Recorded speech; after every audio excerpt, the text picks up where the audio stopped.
आगे सुखदेव जी महाराज भगवान श्री कृष्ण किस प्रकार से कालिय नाग का दमन करते हैं उसकी कथा श्रवण करा रहे हैं राजा परीक्षित को, और सूत जी महाराज शौनक आदि ऋषियों को कथा श्रवण करा रहे हैं। कालिंद्यां कालियस्यासीत्, कालिंद्यां कालियस्यासीत्, कालिंदी अर्थात यमुना। एक दिन गोविंद ने मन में विचार किया कि यमुना में कालिय नाग निवास कर रहा है, जिसके विष के प्रभाव से न जाने कितने लोग मूर्छित हो जाते हैं, कितने प्राणी मर जाते हैं। गौओं को, बछड़ों को जल पीने में कष्ट होता है, और भगवान जल तत्व को शुद्ध करने के उद्देश्य से उस कालिय नाग के हृदय अर्थात यमुना के बीचों बीच जहां कालिय नाग निवास करता था वहां पर कूद पड़े। भगवान श्री कृष्ण को आया हुआ देखकर कालिय नाग को बड़ा क्रोध आया। मूल श्रीमद् भागवत में तो यहां भगवान श्री कृष्ण का बड़ा दिव्य स्वरूप वर्णन किया है। कालिय नाग देखता है पीतांबर वस्त्र धारण किए, घुंघरालू बाल, दिव्य छटा, एक छोटा सा बालक यहां है। लेकिन जिसका जो स्वभाव होता है, स्वभावो दुस्त्यजो नाथ, व्यक्ति सब कुछ छोड़ सकता है लेकिन स्वभाव नहीं छोड़ पाता। जिसका जो स्वभाव रहेगा वो उस स्वभाव के अनुसार ही बर्ताव करता है। कालिय नाग क्रोध से भगवान श्री कृष्ण को फुटकार मारने लगा। यह नहीं देखा ये छोटा सा बालक मेरे शरण में व्यवधान कर रहा है, ऐसा मन में विचार करके कालिय नाग भगवान श्री कृष्ण की ओर विष फूंकने लगा, विष छोड़ने लगा। भगवान श्री कृष्ण ने देखते देखते कालिय नाग के ऊपर सवार हो गए। अब कालिय नाग जैसे अपने फड़ को उठाता, भगवान श्री कृष्ण उतने रूप धारण करके अपने पैरों से उसके फड़ को कुचल देते। यदि कालिय नाग सहस्त्र फणों वाला है तो भगवान श्री कृष्ण को भी तो हम लोग कहते हैं सहस्र शीर्षा पुरुषः सहस्राक्षस सहस्रपाद, जिनके हजारों सिर हैं, हजारों पैर हैं। मैंने पिछली बार भी निवेदन किया था, यहां हजार शब्द अनेकवाची है। हजार का मतलब केवल गणना के हिसाब से 1000 ही नहीं, क्योंकि इसी मंत्र का यदि हम अर्थ लगाते हैं तो सहस्र शीर्षा पुरुषः, ऐसे परम पुरुष जिनके 1000 सिर हैं, और सहस्र पाद अर्थात सहस्र पैर। तो एक व्यक्ति का एक सिर होता है लेकिन पैर तो 2 होता है। तो उस अनुसार यदि परम पुरुष के 1000 सिर है तो फिर 2000 पैर होने चाहिए। तो इसी से भाव समझना होगा कि 1000 का मतलब वहां केवल 1000 नहीं, अनेकों है। जितने बार फणों को बढ़ाता है कालिय नाग, उतने बार भगवान अपने पैर से उनके फणों को कुचल डालता है। अब स्थिति ये आ गई कि कालिय नाग मानो अब उसको ऐसा लगता है कि अब मैं मर ही जाऊंगा, रुधिर का वमन करने लगा, खून की उल्टी करने लगा। सभी नाग पत्नियां घबराई और थाल लेकर भगवान श्री कृष्ण के समक्ष उपस्थित हो गई। हे प्रभु, आप हमारे पति को छोड़ दो, पति प्राण प्रदीयताम, हमारे पति के प्राण लौटा दो। भगवान श्री कृष्ण ने कहा, मैं तुम्हारे पति को मारने नहीं आया, मैं तो बस दमन करने आया हूं, और मैं बताने आया हूं कि यमुना के जल को वो दूषित ना करें। नाग पत्नियों के द्वारा दिव्य स्तुति की गई है। नाग पत्नियां कहती हैं, न्यायो हि दंडः कृत किल विशेषमिं तवावतारः खल निग्रहाय।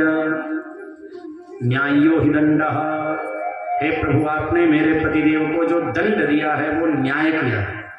क्यों? क्योंकि ये अपराधी है, और अपराधी को दंड देना ये तो न्याय है। न्यायो हि दंडः कृत किल्बिषेऽस्मिन् तवावतारः खल निग्रहाय। क्योंकि हे प्रभु आपका अवतार खलों के निग्रह करने के लिए हुआ है। परित्राणाय साधूनां विनाशाय च दुष्कृतां, दुष्टों को विनाश करने के लिए आपका जन्म। इसलिए हे प्रभु आपने न्याय किया। न नाकपृष्ठम न रसाधिपत्यम, हमें आपसे स्वर्ग की कामना नहीं है, न हम पाताल के लोग आपसे चाहते हैं, न हम मुक्ति चाहते हैं। हे प्रभु हमें आपसे कुछ नहीं चाहिए। जिस तरह आपने हमारे पतिदेव के ऊपर कृपा की है, बस ये कृपा बनी रहे। और जब नाग पत्नियों ने देखा भगवान श्री कृष्ण अब थोड़े से प्रसन्न मुद्रा में दिखाई दे रहे हैं, तो काली नाग को आगे कर दिया और देवियां कहने लगी भगवान श्री कृष्ण प्रसन्न मुद्रा में हैं, आप भी क्षमा मांग लो। तो काली नाग के शब्दों पे ध्यान दीजिएगा। काली नाग भगवान श्री कृष्ण से कहता है, वयम खला सहोत्पत्त्या तामसा दीर्घमन्यवः। हे नाग, हम जन्म से ही दुष्ट स्वभाव और तमोगुणी वाले हैं। स्वभावो दुस्त्यजो नाथ लोकानां यदसद्ग्रह। तामसा दीर्घमन्यवः, मन्यु बोलते हैं क्रोध को, साधारण क्रोध नहीं, सांप बहुत क्रोधी होता है। और आपको बताएं, यदि सर्पों में भय ना हो, सिंह आलस्य का त्याग कर दे और ब्राह्मणों में अनेकता का त्याग हो जाए, ब्राह्मण एकत्र हो जाए, एकता हो जाए, तो फिर इस संसार में उन्हें कोई पराजित नहीं कर सकता। जितने मनुष्यों की गणना है उससे कई गुना सर्प है इस पृथ्वी पर। लेकिन व्याघ्राणां महती निद्रा सर्पाणां च महद भय। सिंह के बराबर पराक्रम किसी का नहीं है। सिंह चाहे तो हाथी को भी मार डाले, इतना पराक्रमी है। लेकिन एक बार शिकार करने के बाद घंटों पड़ा रहता है। व्याघ्राणां महती निद्रा, बहुत निद्रा है, बहुत आलस्य है। और सर्पाणां च महद भयम, सर्पों में भय बहुत है, इसलिए वो डरते हैं, इसलिए वो साधारण स्थानों में नहीं आते जहां मनुष्य रहते हैं, वो हमसे भयभीत रहते हैं। इसीलिए जब उसके पास कोई व्यक्ति जाता है तो वो क्रोधित हो जाता है, डर जाता है और अनजाने में वो डसता है। तो व्याघ्राणां महती निद्रा सर्पाणां च महत् भयम्। और ब्राह्मणानां अनेकत्वम्, ब्राह्मणों में अनेकता है। ब्राह्मण जैसा ज्ञानी कोई नहीं हो सकता, ब्राह्मण जैसा शास्त्रज्ञ कोई नहीं हो सकता, लेकिन एक ब्राह्मण दूसरे ब्राह्मण की बढ़ती को नहीं देख पाता। ब्राह्मणानां अनेकत्वम्। तुम 100 रुपए में सत्यनारायण कथा करोगे, हम 51 रुपए में पहले से खड़े हैं। एकता नहीं है। दूसरे लोगों में कमेटी बैठ जाती है, 2100 रुपए से ज्यादा महाराज जी को दक्षिणा नहीं देना है विवाह में। लेकिन कोई महाराज एकत्र होकर बैठाते हैं क्या कि नहीं 5100 के बिना हम पूजा नहीं करेंगे। ब्राह्मणानां अनेकत्वम्, ये शास्त्र की बात है, हमारी नहीं।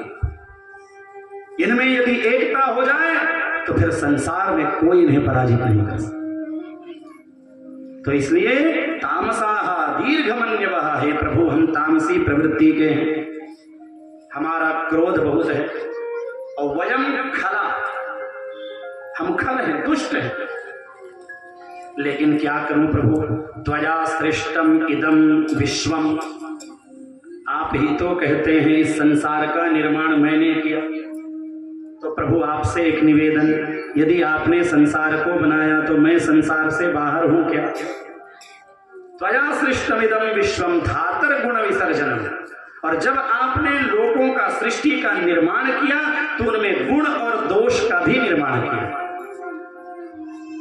विश्व की करतार वाला बोलते हैं ना आप लोग दोहा चौपाई, गुण दोष में, गुण और दोष दोनों को सान कर आपने प्रभु विश्व का निर्माण किया है।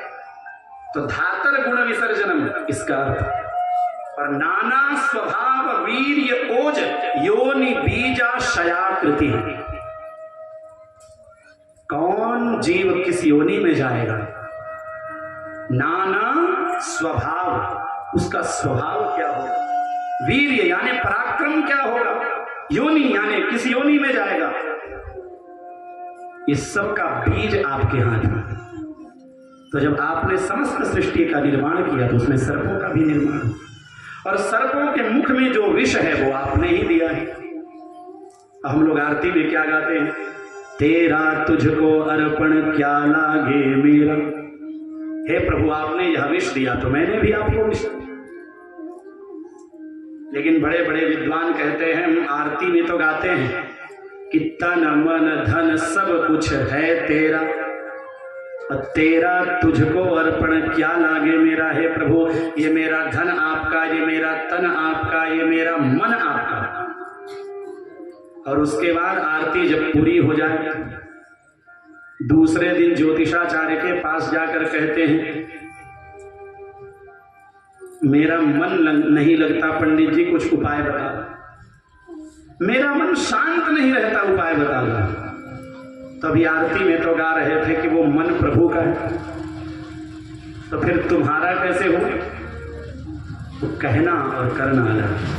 लेकिन कालियनाग कहता है, हे प्रभु, नाना स्वभाव वीर्यौज, ये स्वभाव आपने ही डाला है, इसलिए मैंने आपके ऊपर विष। हे प्रभु, मुझसे अपराध हुआ, आप क्षमा करें। भगवान श्री कृष्ण ने कहा, भैया ये यमुना आपके विष के प्रभाव से दूषित हो गई, इस स्थान को छोड़कर दूसरे स्थान में चले जाओ। नागालयम रमणकम कस्मात् तत्याज कालियः, आपके रहने के लिए स्थान है, रमणक द्वीप इत्यादि आपके स्थान बताए हैं नागों के रहने के, आप वहां क्यों नहीं जाते? तो कालियनाग ने कहा, मुझे गरुड़ का भय है। इस पर भी एक कथा है। तो मुझे गरुड़ का भय था, इसलिए मैं यहां पर आके छुपा हूं, क्योंकि ऋषि का शाप है कि यदि यहां गरुड़ आएगा तो वो मारा जाएगा। तब भगवान श्री कृष्ण ने कहा कि अब तुम्हें गरुड़ से डरने की आवश्यकता नहीं, क्योंकि अब तुम्हारे सिर के ऊपर मेरे पैर के चिन्ह पड़ गए। अब तुम मेरे हो, इसलिए तुम्हें डर नहीं। जैसे संसार में दो प्रकार के जीव होते हैं, एक पालतू और दूसरा फालतू। पालतू जीव के ऊपर कोई हाथ नहीं उठा सकता। यदि कुत्ता भी पालतू है ना, तो उसको मारने से पहले व्यक्ति सोचेगा। यदि उसके गले में पट्टा बंधा हुआ है तो व्यक्ति समझ जाएगा कि इसका मालिक कोई ना कोई है।